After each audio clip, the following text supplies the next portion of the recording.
Once upon a time, in a small town nestled deep in the woods, there was a grand mansion that stood tall and proud. It was said that the mansion had been built over a century ago by a wealthy merchant who had made his fortune in the fur trade. But despite its grandeur and beauty, there was something sinister about the mansion, something that made the townspeople whisper and avoid it at all costs. Legend had it that the merchant who had built the mansion had a daughter who was the apple of his eye. But one fateful night, the daughter had been brutally murdered in her bedroom. The killer was never caught, and the merchant had been heartbroken by the loss of his beloved daughter. He had shut himself up in the mansion, refusing to see anyone and spending his days mourning her. Over the years, strange things began to happen in and around the mansion. Passers-by reported hearing ghostly screams and wails emanating from the mansion, and some claimed to have seen the ghostly figure of a young girl in one of the upper windows. The townspeople grew increasingly frightened and superstitious, and the mansion was eventually abandoned and left to decay.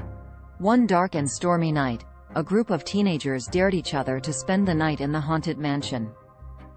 They laughed off the warnings of the townspeople and made their way inside, armed with flashlights and sleeping bags. At first, everything seemed fine. They explored the dusty old rooms, telling each other ghost stories and giggling nervously. But as the night wore on, strange things began to happen. Doors that had been firmly shut suddenly creaked open, and the sounds of footsteps could be heard echoing through the empty hallways. The teenagers huddled together, frightened out of their wits.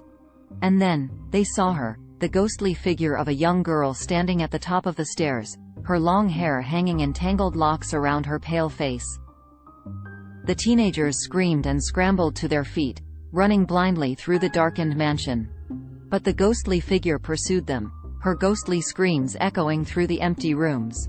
In the end, only one of the teenagers made it out alive, babbling about the ghostly figure that had chased them all through the night. From that night on, no one dared to enter the haunted mansion again.